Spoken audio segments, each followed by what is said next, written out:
سبحان اللہ وبحمدہ سبحان اللہ العظیم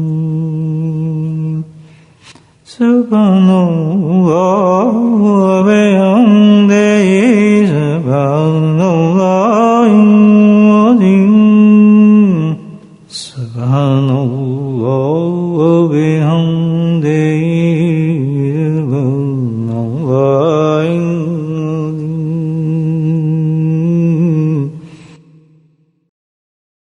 نحمده ونصلي على رسوله الكريم اما بعد قال الله تعالى في القرآن المجيد اعوذ بالله من الشيطان الرجيم بسم الله الرحمن الرحيم ان الله وملائكته يصلون على النبي يا ايها الذين امنوا صلوا عليه وسلموا تسليما اللهم صل على سيدنا مولانا محمد معدن الجود والكرم اللهم صل على سيدنا مولانا محمد وآله الف مرة اللهم صل على سيدنا مولانا محمد وعلى آله وصحبه وسلم اما بعد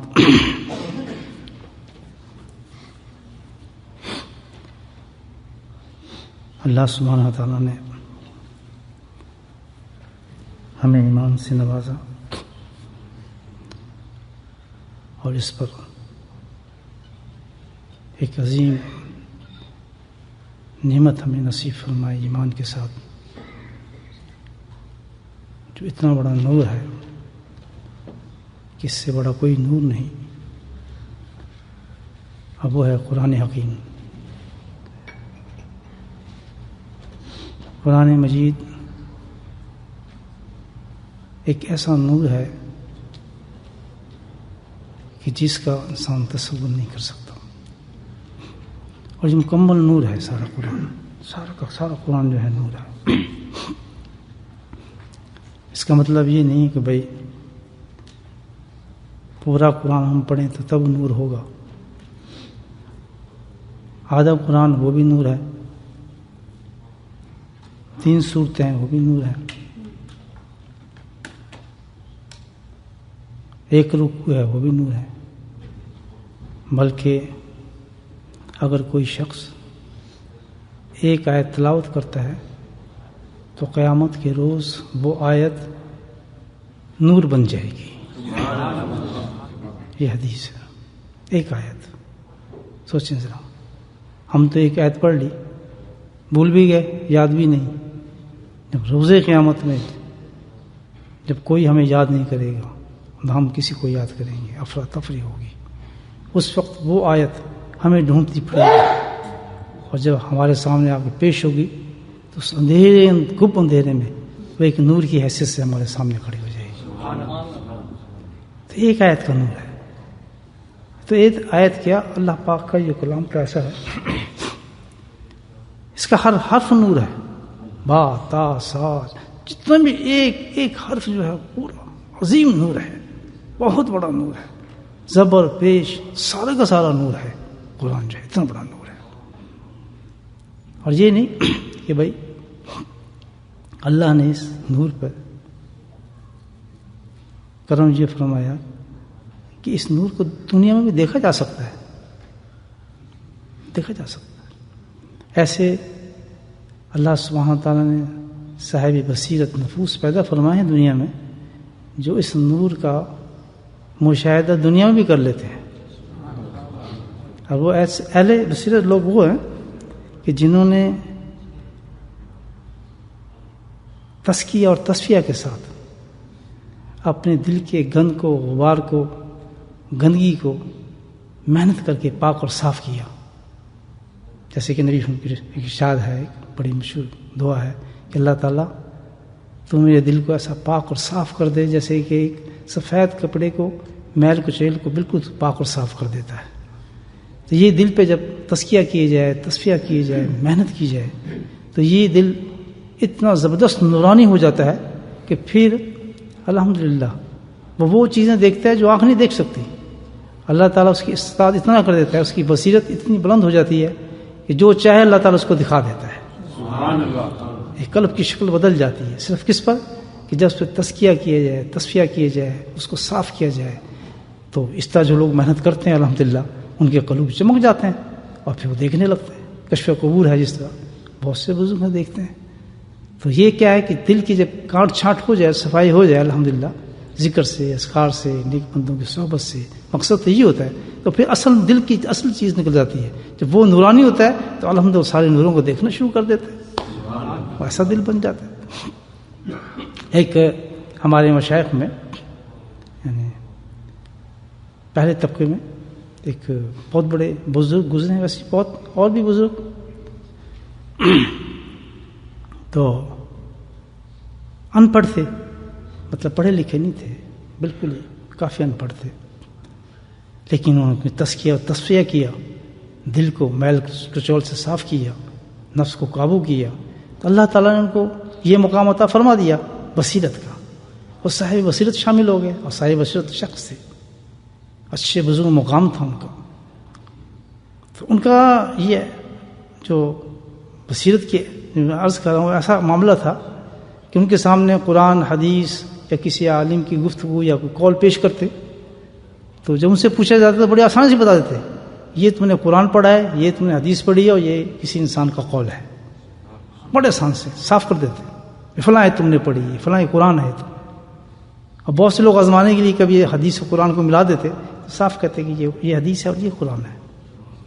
تو کس نے عرض کیا, حضرت یہ آپ کو کیسے معلوم ہو جاتا ہے, آپ تو قرآن پڑھے بھی نہیں ہیں اور نہ حدیث پڑھے ہوئے ہیں, اور آپ کو علم بھی نہیں ہے اس کا.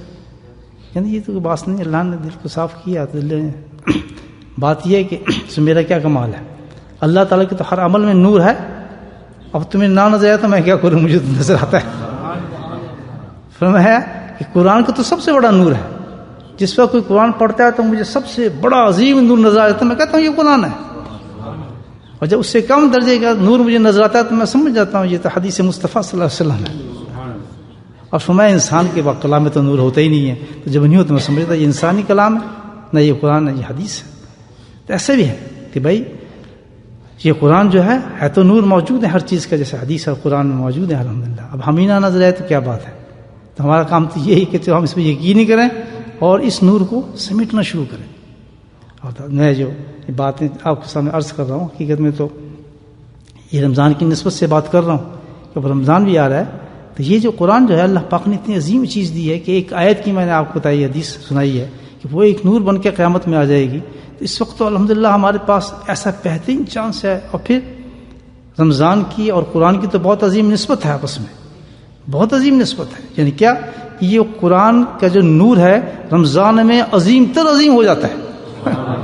اس میں جو نور حاصل کریں گے رمضان کے اندر, قرآن کی تلاوت الحمدللہ سارا سال کرتے ہیں, ہم کرتے رہتے ہیں, لیکن جو رمضان کے ختم قرآن ہوں گے اور رمضان کی جو تلاوتیں ہوں گی وہ تو عظیم در عظیم نور ہوگا. تو اس میں تو بھائی جتنا بھی چاہے ہم اس کو آخرت کا نور اکٹھا کر لیں, یاد رکھیں. اس میں تو سستی کی کوئی بات نہیں ہے ہی نہیں. یہ تو ایک چانس ہے کہ سال کے بعد رمضان آتا ہے, پھر کیا پتہ آئے نہ ہے. تو اس میں جتنا بھی نور چاہے ہم آخرت کا جتنا بھی چاہے جمع کر سکتے ہیں, اور خوب اس میں تلاوت قرآن. اور یہ بھی ہے کہ خود پڑھے قرآن. اور بھائی ایک کوئی انسان نہیں قرآن پڑھا یا قرآن نہیں پڑھ سکا تو سنیں, پڑھیں بھی, اور نہیں پڑھ سکتے تو سنیں. تو بزرگان دین نے یہ کہا کہ سننے اور پڑھنے کا ایک ہی کلام ہے, ایک ہی کلام ہے الحمدللہ. تو اللہ تعالیٰ نے تو ایسے انتظام خود بخود ہمارے پاس ہو گیا. اللہ نے فرما دیا کہ بھائی پورا قرآن تراویح کی شکل میں ہمارے سامنے رات کو آ جاتا ہے. اس میں ان پڑھ بھی ہو, جاہل بھی ہو, بے پڑھا بھی ہو, جو بھی ہو اس میں شامل ہو جاتا ہے الحمدللہ, اور پورے قرآن کا ثواب لے جاتا ہے. سن جو رہے تو وہی اللہ تعالیٰ تو بہت عظیم ہے, دینے والا ہے, وہ تو نعمتیں لٹاتا ہے. اس رمضان کو اللہ نے خالی نہیں رکھا, ورنہ یہ ہو جاتا ہے بھائی ہم تو قرآن نہیں پڑھ سکتے یا کوئی یہ ہے تو فلاں ہے, ہزاروں باتیں. لیکن اللہ تعالیٰ نے ایسے انتظام کر دیا ہے کہ تراویح کے اندر انسان آ جاتا ہے, تراویح میں پورا قرآن سن لیتا ہے انسان. یہ تو ہم ہے کہ بھائی چلو صاحب سے ایک قرآن پڑھ لیتے ہیں, لیکن یہ تو ایسا ہے جتنا چاہے آدمی پڑھ لے, ایک تراویح کے بعد دوسری تراویح شروع کر دو, کیا بات ہے. تو یہ تو جتنا ہم چاہیں کر سکتے ہیں الحمدللہ. تو یہ تو چھوٹ اللہ نے دے دی ہے کہ یہ آخرت کا ایسا سامان ہم اکٹھا کر سکتے ہیں اس وقت کہ اس میں تو سستی کی کوئی گنجائش ہے ہی نہیں. یاد رکھیں, تو جتنا چاہے انسان اس قرآن کی تلاوت کے ساتھ اہتمام کرنا چاہیے رمضان کے اندر, اور بے انتہا اس پر ہمیں جو ہے فکر کرنی چاہیے کہ رمضان اور قرآن یہ دو نسبتیں ایسی ہیں، بڑے عظیم نور ہیں جو اللہ نے اکٹھے کر دی، اور اس کے ساتھ پورا انصاف کرے اللہ کہ ہمارے اللہ تعالیٰ جو نعمت عطا فرمائی ہے اس کو ضائع نہ ہونے دے۔ تو جو حافظ قرآن ہے وہ تو چلتے پھرتے اس پہ شکر رکھیں، اور جو ہم جیسے ہیں بیچارے ان پڑھ تم کو چاہیے تھوڑا بہت اس پہ اہتمام ضرور کریں قرآن شریف کو پڑھنے کا۔ اور ایک نسخہ اور بھی بتا دوں کہ رمضان ہے پورا ثواب ہمیں لینا چاہیے قرآن کا، جس میں شک نہیں ہم تلاوت کریں گے قرآن لیں گے، لیکن بھائی یہ بات ہے بزرگوں کی سنی باتیں جو آپ کو خدمت پیش کر رہا ہوں، لیکن قرآن کے بھی دو رنگ ہیں، قرآن کے دو رنگ ہیں۔ ایک رنگ تو یہ ہے جو کتابی شکل میں ہمارے پاس ہے، نظر آتا ہے، کتاب میں شکل موجود ہے، اور ایک رنگ جو ہے وہ ذات مصطفیٰ کے اندر بند ہے، وہ چلتا پھرتا قرآن تھا، وہ کیا تھا؟ چلتے پھرتے قرآن تھے۔ تو ایک قرآن تو کتاب میں بند ہو گیا اور ایک آپ کی ذات میں بند ہو گیا۔ تو اب یہ ہے تو ہم نے قرآن کی تلاوت کرنی ہے، تو رنگ تو دو ہیں۔ اگر ہم ایک ہی قرآن کی تلاوت کرتے رہے تو بھائی مکمل تو نور نہ ہوا پھر، اور ہم نے کیا کہنا؟ ربنا آتنا نورنا، تو کہتے ہیں اللہ تعالیٰ ہمارے نور مکمل ہونا چاہیے آخرت کے لیے۔ تو اگر ہم اس کی تلاوت کرتے رہیں قرآن کی تو اللہ تعالیٰ کہے گا یہ تم نے ایک ہی رنگ کی تلاوت کی ہے، تو دوسرا رنگ تلاوت تو اس کی بھی ہونی چاہیے نہیں ہونی چاہیے؟ ذرا سوچیں آپ، آدھی بات ہو گئی، یہ تو تلاوت تو دو نہیں ہو، ایک یہ رنگ بھی اور ایک چلتے پھرتے قرآن کا رنگ بھی، دونوں کی تلاوت ہو۔ اب آپ کہیں جی اس کی تلاوت کیسے ہوگی؟ جی ہو سکتی ہے اس کی تلاوت، اب اس کی تلاوت کرتے ہیں تو سباکاری بن جاتے ہیں، اور جب اس کی تلاوت کرتے ہیں تو ہم کیا بن جاتے ہیں؟ عاشق رسول بن جاتے ہیں۔ سبحان اللہ۔ اس کی تلاوت لفظوں میں کی جاتی ہے اور اس کی تلاوت اطاعت میں کی جاتی ہے۔ جب ہم نبی پر اطاعت کریں گے، آپ کی سنتوں پہ چلیں گے، تو بالکل وہی ہے کہ ہم اس قرآن کے رنگ کی تلاوت کر رہے ہیں جیسے اس قرآن کی تلاوت کر رہے ہیں۔ تو اب یہ نہ ہو کہ رمضان کی صرف ہم کتابی والے قرآن کی تلاوت کرتے رہیں۔ تو مشورہ تو عزیز دوستوں میں یہی دوں گا جو ہم نے بزرگوں سے سنا ہے کہ اس کے ساتھ دوسرے قرآن کی تلاوت کا بھی اہتمام مکمل کیا جائے۔ یہ نہ ہو کہ آدھا قرآن لے لیں، نہیں، آدھے قرآن سے کام نہیں چلے گا، اس قرآن کو بھی ہاتھ لگانا ہی پڑے گا۔ تو کیا ہو؟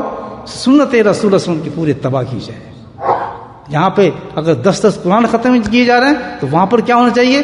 ایک لمحہ بھی ہماری زندگی کا ایسا نہ گزرے جو خلاف سنت ہو، خلاف سنت ہو۔ یاد رکھیں ہر چیز ہمیں وہ محبوب ہونی چاہیے۔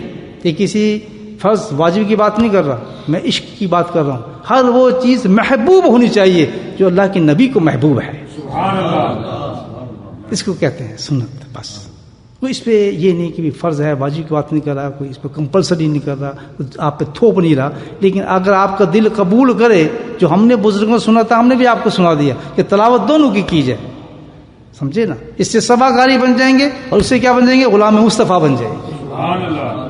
دونوں چیزیں ہونی چاہیے الحمدللہ، تاکہ دونوں نور لے کے جب ہم قیامت میں جائیں تو کتنے نور ہمارے جمع ہو جائیں۔ تو آج سے اہتمام کیا کیا جائے؟ ہماری شکل صورت، ہمارا لباس، ہر چیز وہ ہونی چاہیے جو نبی پاک کو محبوب تھی، جو پیاری لگتی تھی۔